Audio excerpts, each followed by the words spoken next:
This is Carl at National RV Detroit, and I'm going to walk you through this 2018 Falcon Model F20TT. I'm just going to show you some of the features and how it works. Okay, so obviously you have regular scissor type stabilizers here, one on each corner. You've got a manual awning with an awning rod, and obviously you have to pull it out and set it up. You have this right here is the range hood vent. So when you're venting with the range hood, you always want this baffle to flap freely like that. Otherwise you can just keep it shut. But when you're venting, you want it flapping freely. This is just power. And of course there's a couple speakers. Let's see here. Ton jack, 2 LP tanks which are full. Deep cycle marine battery, which is new. This is your shore cord right here. It's 30 amp cord. Okay.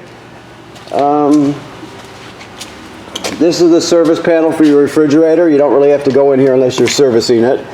This should always be hanging out. This is for condensation from the refrigerator.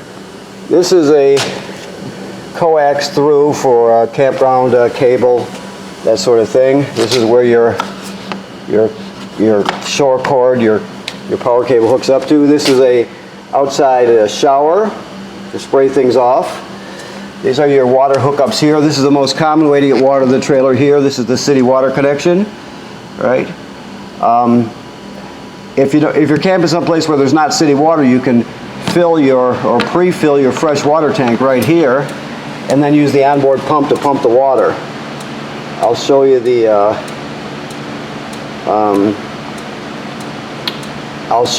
switch when we get to it on the inside. This is your water heater. So you have to light this manually. Works like a water heater that you would have in your basement, an older style one.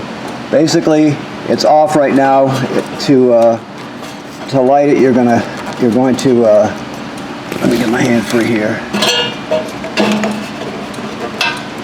Come on now. You're going to go to pilot. Oops, I'm sorry about the camera work. You go to pilot right there, and then you're going to depress this button when you're lighting it, hold it down, and you'll use a grill lighter to stick the end of the grill lighter right in there and spark it till the pilot light lights. Once it lights, you hold it for another, minute or so for the thermocouple to heat up. Then you would just go to regular operating temperature, which is on, and you're all set. Okay? And of course, to shut it off, it's like that. And keep it on warm. You can go to hot, whatever, but warm is a good place to keep it. Okay? It's just a bicycle rack, some kind of for storage, that sort of thing. You have a spare tire here. Okay? Now when we go inside, this is your dump hose, and this is this is to convert your 30 amp power cord down to a 20 amp if you want to plug it in at home. This stuff is a cover, I'm told. Okay. Microwave works like any other microwave. This is the range hood vent I told you about. If you're running the fan, like I said, you want to open that baffle on the outside. The cooktop, you're just going to turn it to light and light it with a lighter. All right.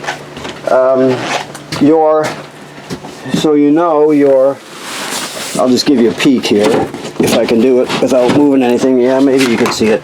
But this is where your water pump is, your water heater, the bypass valves, everything. It's in bypass right now, and the water heater's empty, of course, because it's winter time. Okay. Alrighty. So you'll remove the cushion, pull that panel up, and you can access all the plumbing right there. Furnace. You'll click this over to the left to turn it on, and then set the temperature down here. Your water pump turns on here. You use that water pump to pump water out of the fresh water tank, like I stated. If you don't have city water and you're carrying water, you use that pump. You also use this pump to winterize the trailer.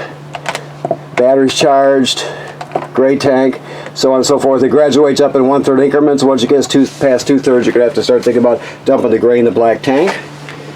Alrighty, so this, let's see here.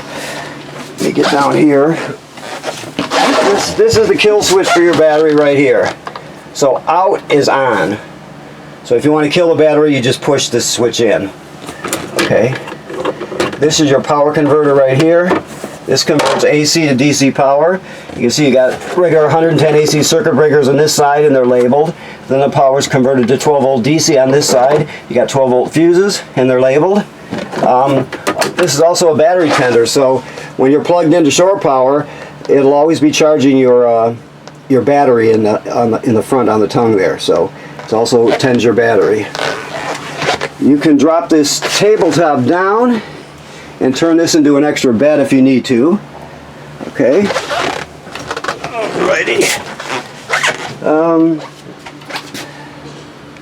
Your refrigerator, right now this is a gas absorption refrigerator, so it runs on 110 AC or LP gas. So keep in mind that I've got it set on auto right here. Auto is the most common way to use it because auto always seeks out electricity first. If it can't find it, it'll automatically switch to gas, right?